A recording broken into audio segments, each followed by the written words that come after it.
8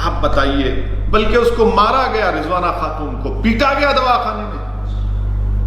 کیا حکومت ہے جھارکھنڈ کی کہ ایک اسپتال میں مارتے ہیں کسی پریگننٹ عورت کو، پیٹتے ہیں، اس کو گالی دیتے ہیں؟ یہ غلط ہے، یہ بالکل غلط ہے میرے عزیز دوستوں اور بزرگوں۔ پھر گجرات میں تو ختم ہی نہیں ہوتا، ظلم کی داستان ہمیشہ چلتے رہی تھی گجرات میں۔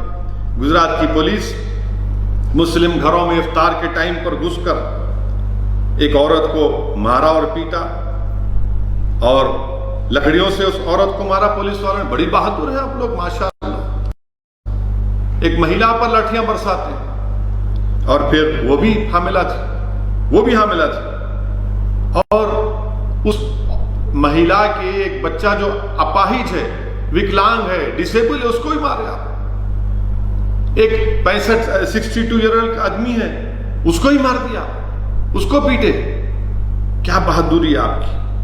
اور پھر یہ جو ہمارا مائیگرنٹ لیبرز جا رہے ہیں، ایک ہماری بہن جو مہاراشٹرا سے مدھیہ پردیش کی طرف نکلی تھی، وہ حاملہ تھی، پریگننٹ تھی، وہ اسی سفر میں ایک بچے کو پیدا کرتی ہے، اور پھر اس کے چند گھنٹوں کے بعد پھر اس معصوم بچے کو لے کر پیدل چلتی جاتی ہے۔ وزیر اعظم، میں آپ سے پوچھنا چاہ رہا ہوں، یہ واقعات ہو رہے ہیں، آپ کے اعلانات ٹی وی پر، آپ کے اعلانات آپ کے چاہنے والوں کے دلوں کو خوش کر رہے ہیں، مگر ان غریبوں کو اس سے کیا فائدہ پہنچ رہا ہے؟ کون سا فائدہ پہنچ رہا ہے بتائیے آپ۔ اور پھر ہمارے وہ وعدہ جو تھا، وہ وعدہ پورا نہیں ہوا۔ تلنگانہ میں بھی ایک خاتون سنگا ریڈی سے نکل کر چھتیس گڑھ جا رہی تھی، مڈچل کے پاس اس نے اپنے بچے کو یعنی ڈیلیوری کی 70 کلومیٹر چلنے کے بعد۔ یہ سب اس لیے ہو رہا ہے کہ انپلانڈ طریقے سے یہ لاک ڈاؤن شروع کیا گیا۔ اور پھر ہم نے وزیر اعظم کا وہ اعلان سنا کہ میں 20 لاکھ کروڑ کا آتم نربھر کیا ہے پروگرام، جو بھی اس کو کہتے ہیں، اپنی بڑی شدھ ہندی میں اعلان کیا۔ ہم پوچھنا چاہتے ہیں پچھلے 2 دن سے، چلیے آپ نے 20 لاکھ کروڑ کا اعلان کیا، میں وزیر اعظم سے ایک سوال کر رہا ہوں۔ دسمبر 2019 کو آپ ہی کی سرکار نے کہا تھا کہ 102 لاکھ کروڑ کا انفراسٹرکچر پروجیکٹ ہم اعلان کر رہے ہیں۔ 102 لاکھ، ہر سال 20 لاکھ کروڑ۔ اب آپ ہم کو بتائیے وزیر اعظم صاحب، دسمبر میں 102 لاکھ کروڑ کا انفراسٹرکچر کا پروجیکٹ اور آپ کا 20 لاکھ کا، یہ کون سا سچ ہے؟ کون سچ بول رہا ہے، کون جھوٹ بول رہا ہے؟ اور فائنانس منسٹر پچھلے 2 دن سے جو اعلانات کر رہے ہیں، میں بڑی ذمہ داری کے ساتھ آپ کے سامنے عرض کر رہا ہوں کہ یہ جتنے بھی اعلانات فائنانس منسٹر نے کیے ہیں 2 دن میں، اس میں گورنمنٹ آف انڈیا کا جو سپینڈنگ ہے وہ 5% کی ہے، باقی سب لیکوڈیٹی ہے۔ ہم اسٹریٹ وینڈر کو ایسا کریں گے، ایم ایس ایم ای کریں گے، جائیے لون لیجئے بینک سے۔ ارے بینک کون سا بینک دینے تیار ہے بتائیے آپ ہم کو۔ ان 2 دن کے فائنانس منسٹر کے اعلانات میں بڑی ذمہ داری کے ساتھ میں کہہ رہا ہوں، as a percentage of government spending is less than 5%. Rest is all liquidity. Rest is all liquidity. کس کو بتا رہے ہیں آپ؟ کون اس کا ذمہ دار ہے؟ اور اگر ہمارے پاس $400 بلین کے فورن ایکسچینج ہے، تو اس کو جو اکنامک ٹرم ہے مانیٹائزنگ دا ڈیفیسٹ، ارے نوٹ چھاپیے نا آپ، کیوں نہیں چھاپ رہے آپ؟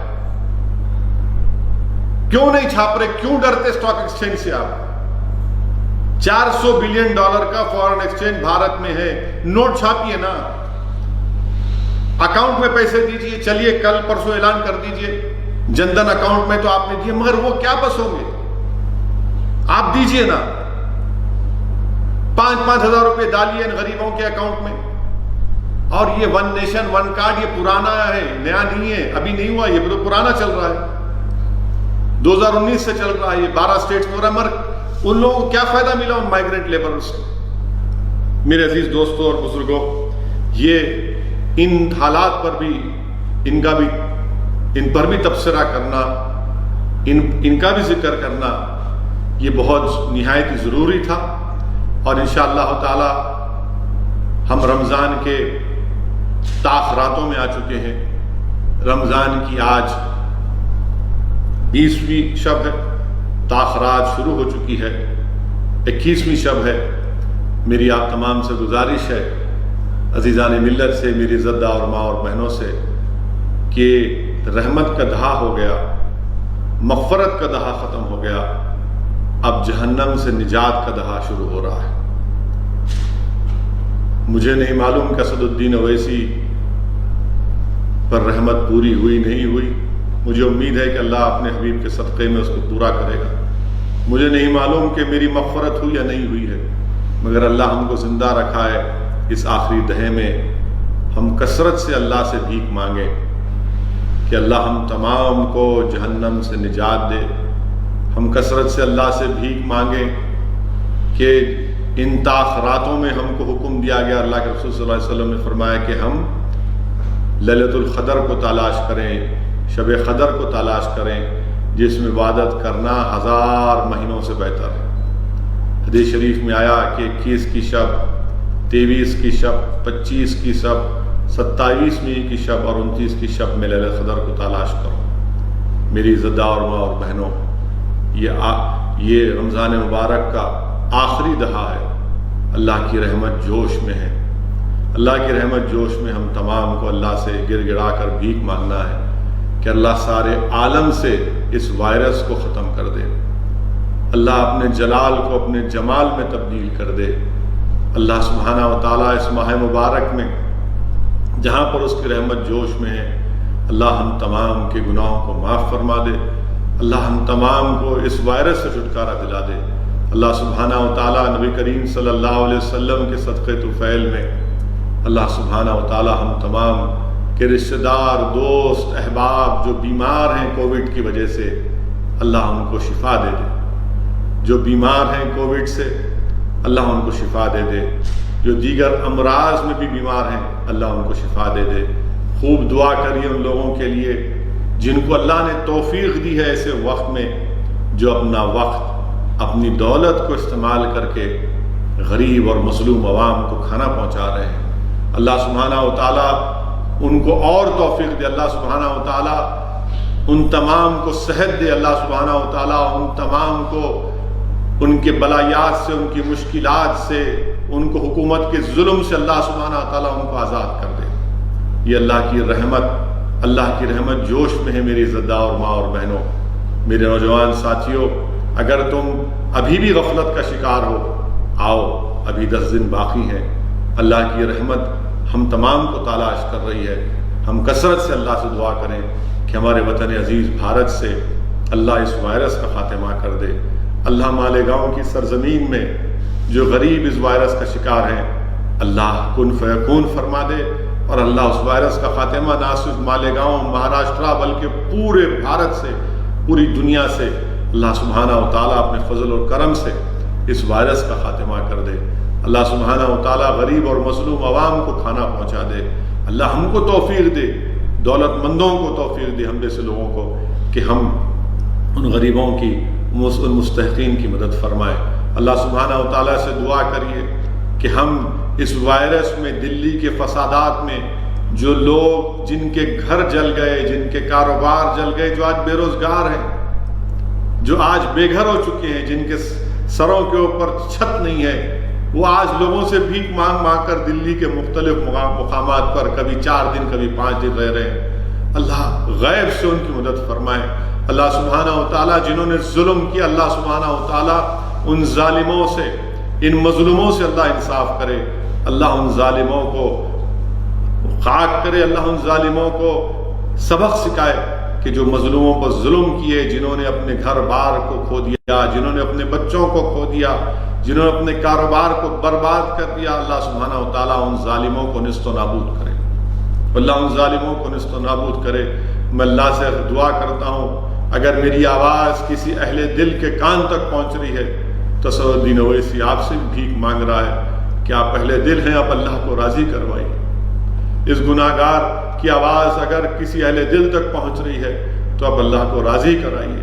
اگر اس گناہ گار کی آواز کوئی خطب وقت اور ابدال تک پہنچ رہی ہے، کسی اللہ کے ولی تک پہنچتی ہے، تو یہ گناہ گار آپ سے التجا کر رہا ہے کہ رب کریم کو آپ راضی کروائیے کہ وقت کے نمرود اور فرعون اقتدار کی کرسیوں پر ہیں، ابو جہل ابو لہب کے ساتھی اقتدار پر ہیں۔ اللہ سبحانہ و تعالیٰ ان ظالموں کے ظلم کو ختم کرے، اس ملک میں اللہ اور امن کو مضبوط کرے۔